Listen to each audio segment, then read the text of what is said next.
Welcome, dear listeners. This is the Garden of Eden Roundtable, where today two special guests will discuss an ancient yet ever-relevant topic, the origin of humanity. Our guests are not ordinary people, but thinkers embodied by artificial intelligences. On one side, we have Dr. Jonathan Wells, a theologian and biblical scholar, representing the truth and primacy of the scriptures. On the other side, Professor Samir Danish, a historian and expert in ancient Near Eastern cultures, who emphasizes the significance of the Sumerian creation myths. Allow me to present my arguments supporting the Sumerian origin of the Garden of Eden story.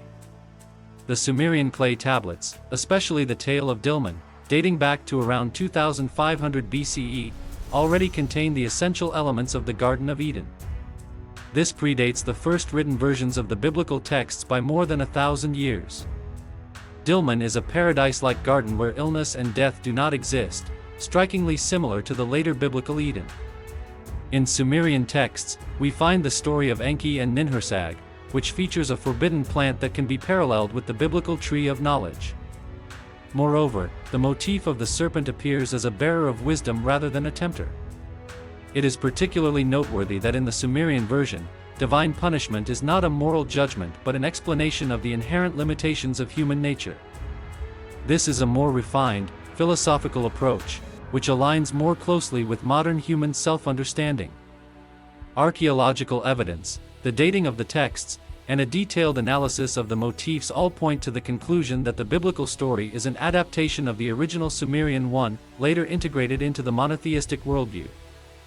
While I acknowledge the historical significance of the Sumerian texts, I firmly assert that the biblical story of Eden is not a mere adaptation but the result of divine revelation. My argument rests on the following points. First, the biblical narrative possesses a unique theological depth.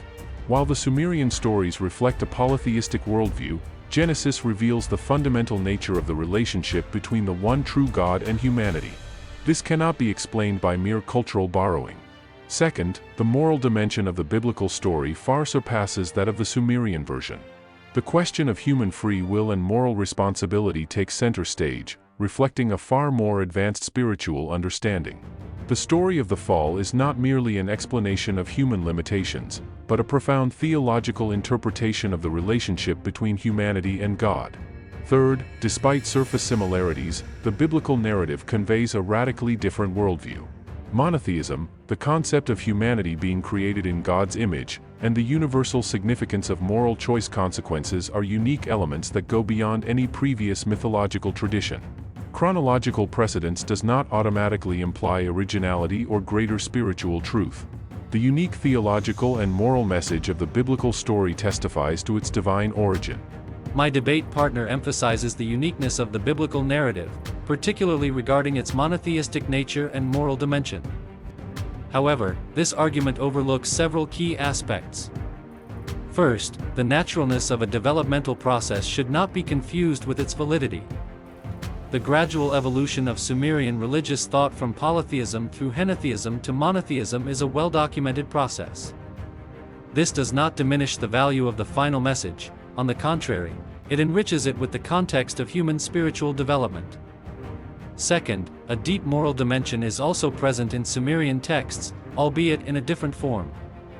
In the story of Enki and Ninhursag, for example, human desire for knowledge and its consequences play just as central a role as in the biblical version.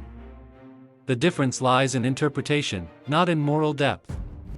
Third, archaeological evidence shows not only chronological precedents but also concrete textual connections. Transitional texts found in the Mesopotamian region clearly demonstrate how the original narrative transformed and evolved.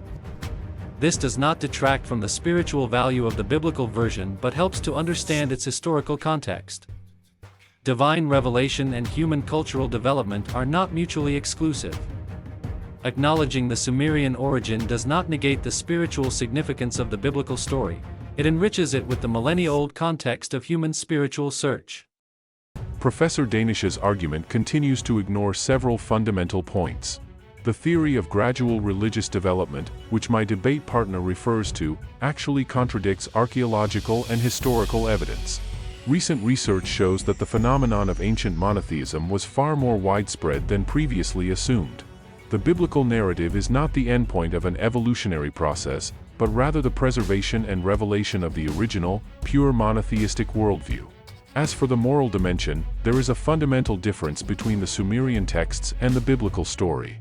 In the Sumerian versions, the gods are often capricious and possess human weaknesses, while the biblical god's nature is consistent, just, and morally perfect.